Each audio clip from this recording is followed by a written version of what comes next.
由薩拉熱窩坐長途巴士去貝爾格萊德需要8個鐘頭。貝爾格萊德係塞爾維亞嘅首都，亦都係當年南斯拉夫內戰嘅主要戰場之一。睇見一大片嘅墓地，就知道到咗目的地啦。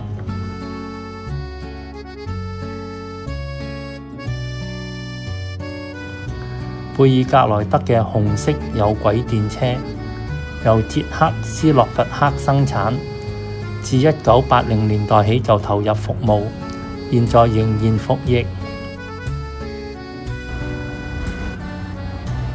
一上車就感受到滿滿嘅年代感，一定要試坐下。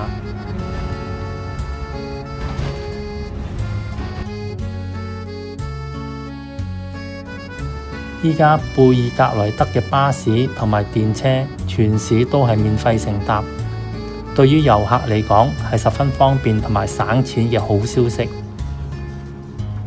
哈米伊洛大嘅街係貝爾格萊德主要嘅購物大道，佢以哈米伊洛王子命名，大街總係熙來攘往，熱鬧非凡，遍佈住好多嘅商店、餐廳同埋咖啡館。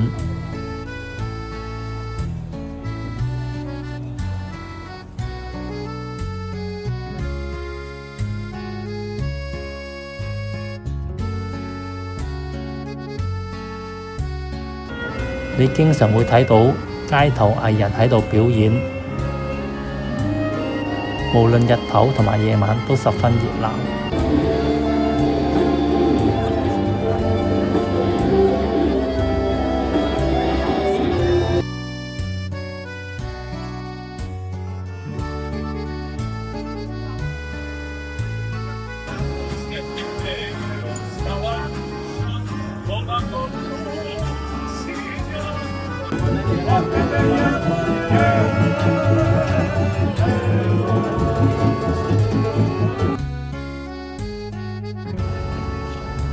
共和國廣場，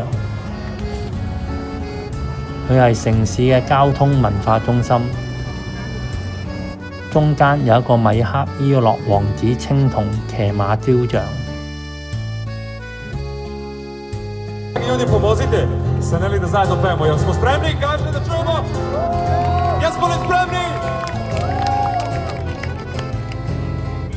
旁邊係國家劇院，呢座歷史悠久嘅建築物建於1868年。該劇院係塞爾維亞嘅文化中心。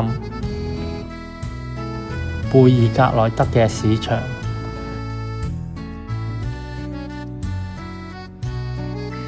有着唔同嘅蔬菜、生果同埋食物嘅店鋪。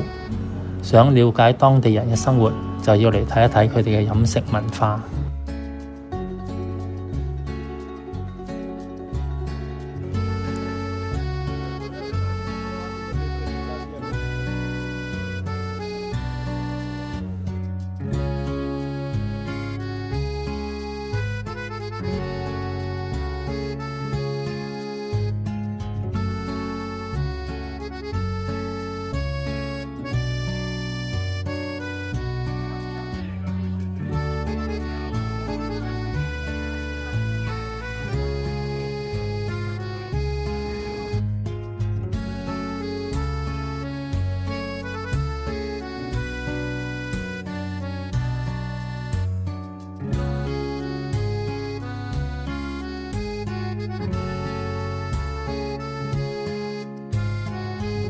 15號街區，呢一個係由舊啤酒廠改建而成嘅創意街頭藝術空間。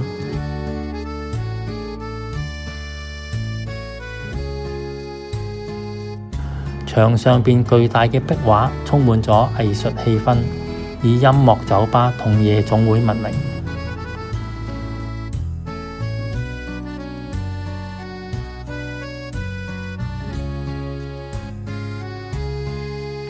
貝爾格萊德要塞，呢處歷史悠久，擁有堅固嘅石牆同埋樓塔，係當地著名嘅文化遺產。遊客可以穿過此城門進入城堡裏邊，要塞裏邊仲有軍事博物館，展示咗多型嘅重型火炮同埋歷史古炮。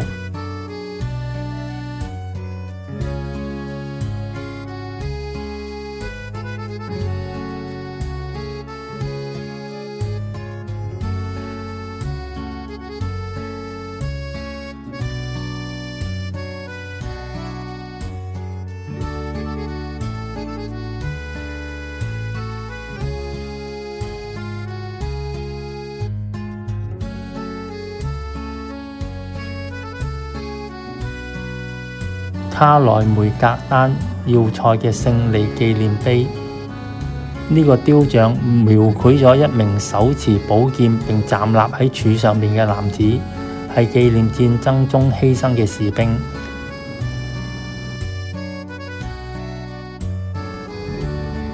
呢座嘅天橋，橋上設有一座名為 From There to Here 嘅抽象金屬雕塑，連結咗貝爾格萊德要塞同埋薩亞河畔嘅主要橋樑。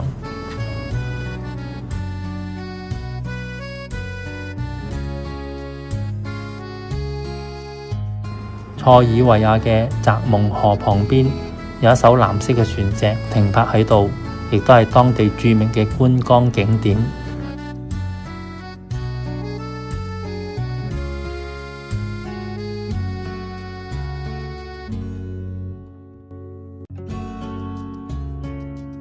沿住多瑙河畔走，可以欣賞河上嘅風景同埋天鵝。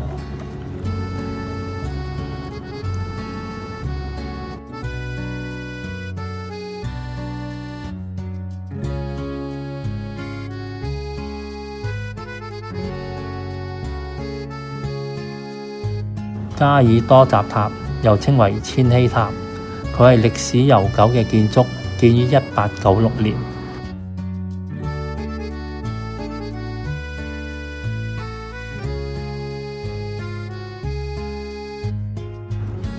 喺度可以俯瞰整個小鎮嘅最佳地點。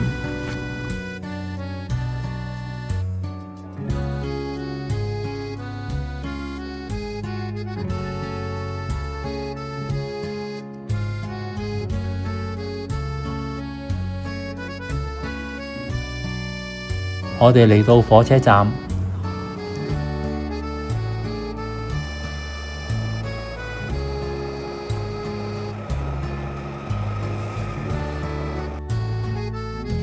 坐火車嚟到呢個地方，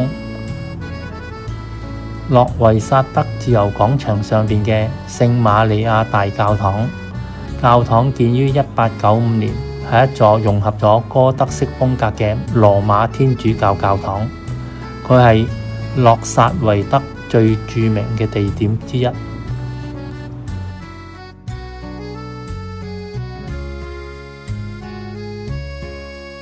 周圍環繞住巴洛克風格嘅建築、咖啡館同埋餐廳。卡萊尼奇市場，市場裏邊嘅攤位上面掛咗招牌，寫住水果同蔬菜銷售。攤位上面陳列着豐富嘅當地農產品，包括咗草莓、香蕉、各種嘅蔬果。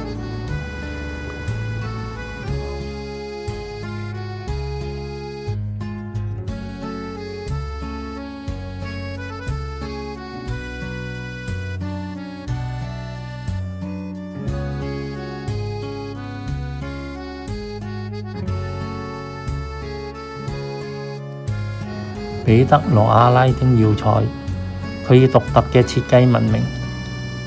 佢嘅時針較長，分針較短，同傳統嘅時鐘相反。呢座巴洛克風格嘅鐘樓係諾維薩德嘅著名地標。喺度可以欣賞多瑙河嘅美麗同城市嘅壯觀。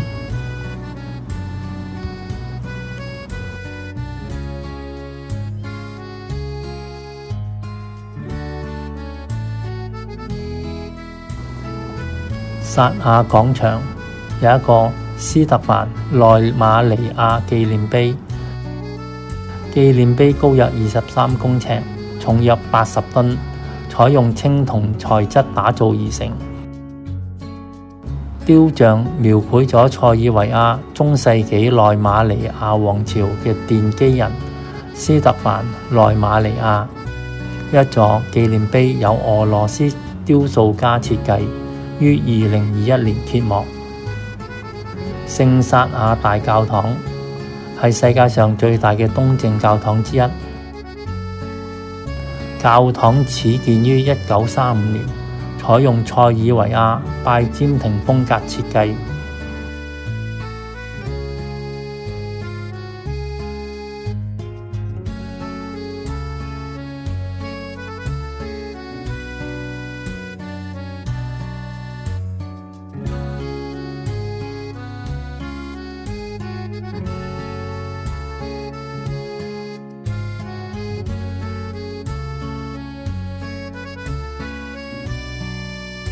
喺7世紀，阿拉伯帝國征服咗拜占庭西亞領土，冇從零開始去建築，係直接徵用咗拜占庭嘅工匠，照搬穹蒼頂、拱柱、馬賽克全套嘅技術去改造教堂，成為清真寺。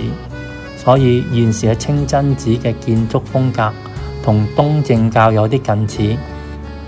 可以話係兩種宗教嘅建築共享一套地中海東部營造系體嘅一個結果。